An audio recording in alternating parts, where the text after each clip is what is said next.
Harka fuunee akkam jirtu kabajamtoota daawwattoota Federeeshinii Kubbaa Miilaa Oromiyaa. Egaan Federeeshiniin Kubbaa Miilaa Oromiyaa magaalaa guddittii biyyattiirraa gara lixa Oromiyaatti kiiloomeetira hedduu deemuudhaan godina Horroo Guduruu Wallaggaa magaalaa Shaambuutti argameedha kan inni jiru.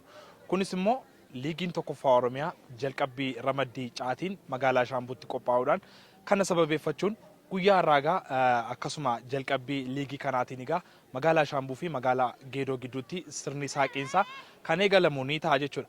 Egaa nutis gamanumaan wal qabannee taateewwan magaalaa Shaambuutti jiraniif akkasumas sirna simannaarraa eegaluudhaan qophiiwwan garaagaraa qopheeffannee akkasumas egaa odeeffannoo wayitaawaa as magaalaa Shaambuutti jiran qopheeffannee qindeeffannee isin biraan geenya nu waliin tura.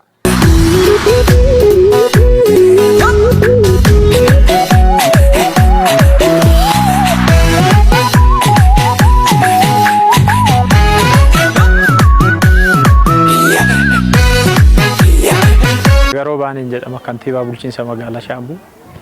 Duraan dursee uummata magaalaa Shaambuuf naannoo ishiitti argamtan gaaffii bara dheeraa gaaffii misooma ispoortii wajjin wal qabatee jiru. Gidduu gala burqaa ispoortessitootaa akka taanuudhaaf fedhii turerraa muuxannoo turerraa ka'ee uummati keenya uummati magaalaa Shaambuu gaaffii misooma ispoortii bal'aa keessumattuu dirreen bulchiinsa magaalaa Shaambuu istaadiyeemiin kun akka misoomu atileetonni ciccimoon taphattoonni ciccimoon gosa ispoortii garaagaraatiin namoonni gaarii ta'an ciccimoo ta'an dorgomoo ta'an akka bahaniidhaaf uummati keenyi bara dheeraadhaaf gaaffii dhiyeessaa turtanii guyyaa kanatti bara kana carraa argattanii baga gaaffiin keessan sinii deebi'e baga gammaddan baga waliin gammanne jechuun barbaada. Itti fufuudhaan hirmaattonni liigii tokkoffaa Oromiyaa sadarkaa Ramaddii magaalaa Shaambuutti gaggeeffamu irratti hirmaachuudhaaf godinaalee adda addaarraa aanaalee adda addaarraa magaalota adda addaarraa akkuma kanaa keessummoonni kabajaa sadarkaa naannoorraa nu gidduutti argamtan baga nagaan gara bulchiinsa magaalaa Shaambuu burqaa beektotaa burqaa hayyootaa fi burqaa goototaa taatetti baga nagaan dhuftan anaa dhufu isiniin jechuun barbaada. Uummati magaalaa Shaambuu fedhii misooma gama hundaan qaburraa kan ka'e yeroo dheeraadhaaf ispoortiin magaalaa kanaa ispoortiin godina kanaa akka jajjabaatu akka inni guddatuudhaaf gaaffii dhiyeessaa ture. Kanarraa kan ka'e qaamni hooggansaa sadarkaan jirus gaaffii kana deebisuudhaaf hojii bal'aan hojjetamaa ture. Kanarraa ka'uun biiroon dargaggoof ispoortii Oromiyaa waajirri Federeeshinii Kubbaa Miilaa Oromiyaa waliin qindaa'uudhaan gaaffii uummata kanaa dhaggeeffatee deebii laatee dargaggeessi keenya waan fagootti ilaalaa ture waan fagootti beekuu fi miidiyaan ilaalaa ture har'a ofiisaa keessatti hirmaatee qooda fudhatee carraa argatee akka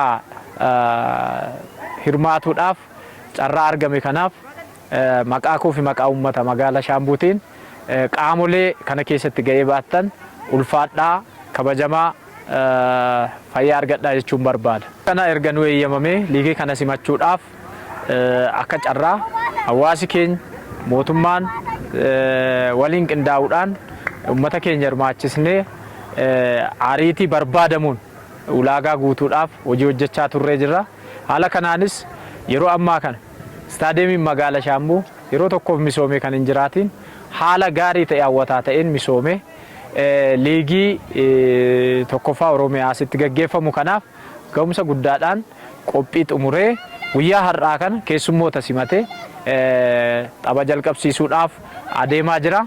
Kanaafuu uummati keenyi akka waliigalatti hirmaannaa gochaa turtan hawaasi keenya hirmaannaa gochaa turtan qabeenya keessaniin humna keessaniin beekumsa keessaniin jaalala ispoortiif qabdanirraa dargaggootaaf qabdanirraa kaastanii hirmaannaa gochaa turtanii fi baay'ee galatoomaa jechuu barbaada. Keessummoonni keenya karaarra turan yeroo ammaa kana haala gaarii ta'een simatamanii haala ho'aa ta'een uummati keenya daandiitti bahee sirriitti magaalatti bahee simatee kilaboota hundas keessummoota naannoorraa dhufanis simatee yeroo kanatti keessummoonni keenya hundinuu gara dirree istaadiyeemitti seenaa jiru. Kanaafuu keessummoonni keenya waan isinitti himuu barbaadu magaalaan Shaambuu magaalaa jaalalaadha. Magaalaan Shaambuu magaalaa hawwattuudha. Magaalaan Shaambuu magaalaa yeroo dheeraa fi misoomiin turte yeroo ammaa kana jijjiirama ariifataa fi misooma damdanees hojjechuu irratti argamtudha. Kanaaf magaalaa akkasii kana magaalaa uummata nama jaallatu duudhaa qabu kabaja qabu kana keessatti yeroo gaarii akkasiin qabaattan shakkii tokkoyyuu hin qabu jechuudha. Kanaafuu keessummoonni keenya ummata nama hammatudha, ummata nama jaallatudha, ummata nama kabaju, kabajas barbaadu, kabajas fudhachuu beeku, kabajas kennuu beeku ummata akkasiiti ummati magaalaa Shaambuu. Kanaaf qe'ee kana keessatti akkasiin yeroo gaarii dabarsitan abdii guddaan qaba. Egaa magaalaan Shaambuu kana qofa otoo hin taane nageenyi ishee baay'ee amansiisaadha. Nageenya irratti waa tokko yaaddoon hin jiru. Ummata nagaasaa eeggatutu jira. Ummata nagaasaaf falmatutu jira. Magaalli Shaambuu aanaaleen naannoo magaalaa Shaambuu dabalatee wanti sodaa rakkoo nageenyaa ta'a jedhamee yaadamu tokkoyyuu akka hin jiraanne.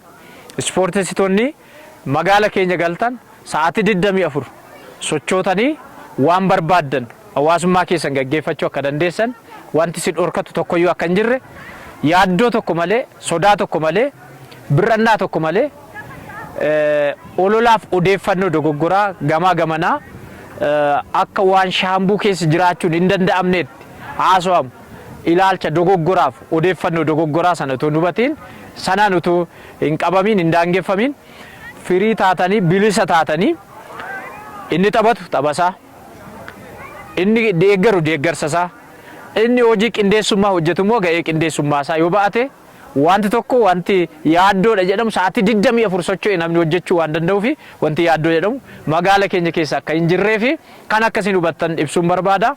Akka bulchiinsa yeroo ammaa jirrutti akka qaama hooggansaa yeroo ammaa jirrutti harka keenya bal'isnee kan sin siman seeraan sin keessummeessine kan sin hojjechiisu ta'uusaa bartanii biyya keessan kan itti qaanoftan kan itti saalfattan otoo hin taane kan itti boqool qabattanii laphee keessan dhiibdanii ani dhalataa warroote ani Shaambuutti baradhe jettanii laphee keessan dhiibdanii kan itti of proud of gootanii jiraachuu dandeessan ijaaruu dandeenya waan ta'eedhaaf ani warri jaallattanis warri keessaa dhalattanis deeggartoonni magaala kanaas dhuftanii carraa kanaan magaala kana keessatti akkasiin hojii barbaachisaa ta'e hojjettan fedhii keessan hojjettan dhaamsa kosinii dabarsuun barbaada. Ulfaadhaa jecha turtiin yeroo asii qabnu turtiin liigii tokkoffaa Oromiyaa asitti taasifamu kan nagaa kan gammachuu kan milkii nuuf haa ta'u ulfaadhaa galatooma. Egaan kabajamtoota keenya qophiiwwan garaagaraa qindeeffannee asii simbiraan geenyeen kan gammaatti daawwattan ture. Isteediyeemii magaalaa Shaambuurraa ani Sanyii Cannaqaati turtii gaarii.